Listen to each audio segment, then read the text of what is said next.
পালাবদলের পর মাত্র 2.5 মাস হয়েছে, আর এই অল্প সময়ের মধ্যেই কোষাগারে লক্ষ্মী লাভে নিত্য নতুন রেকর্ড করেছে বিজেপি সরকার।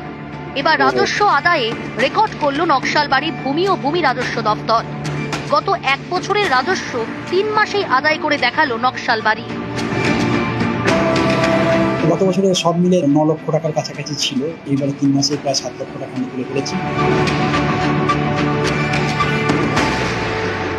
বালি থেকে পাথর, গত 15 বছরের সব ক্ষেত্রেই পাহাড় প্রমাণ দুর্নীতির অভিযোগ উঠেছে। বালি পাচার, পাথর পাচার, কোথাও আবার বৈধ যাতায়াতেও অবৈধভাবে টাকা আদায়ের অভিযোগ। এর জেরে কোটি কোটি টাকা রাজস্ব হারাতে হয়েছে রাজ্য সরকারকে। বদলের বাংলায় এই রাজস্ব ক্ষতি বন্ধ করতে প্রথম থেকেই তৎপর প্রশাসন। এতে ইতিবাচক ফলও মিলছে। রাজ্যের কোষাগারে তৃণমূল আমলের তুলনায় অতিরিক্ত টাকাও ঢুকছে। এপ্রিল পর্যন্ত যা ছিল নেই রাজ্য, চৌঠামের পর থেকে সেখানেই সব রয়েছে। মুখ্যমন্ত্রী বিধানসভায় দাঁড়িয়ে আশ্বাস দিচ্ছেন, উন্নয়নে টাকার অভাব হবে না। নতুন অ্যাসেম্বলি তৈরি করতে হবে। অর্থমন্ত্রীকে সাক্ষী রেখে বলছি, অর্থ কোনো সমস্যা হবে না।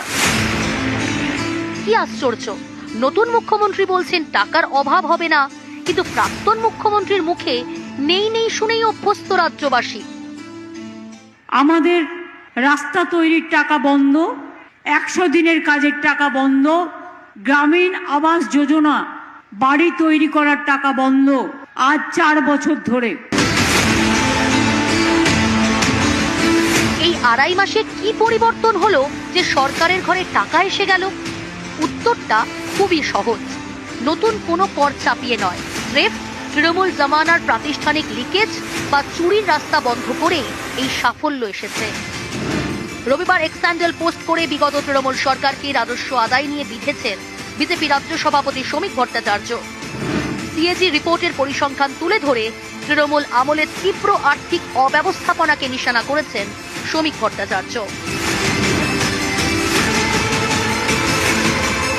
পালাবদলের পরই কর ফাঁকি এড়াতে তৎপর হয়েছে প্রশাসন। সেই চুরি আটকেই সাফল্য পেয়েছে নকশালবাড়ির ভূমি ও ভূমি রাজস্ব দপ্তর। 1 বছরের রাজস্ব 3 মাসেই আদায় করে দেখিয়েছে নকশালবাড়ি। তৃণমূল আমলে বছরে কর আদায় 10 লক্ষ টাকা। অভিযোগ, তৃণমূল আমলে জমাই পড়তো না রাজস্ব।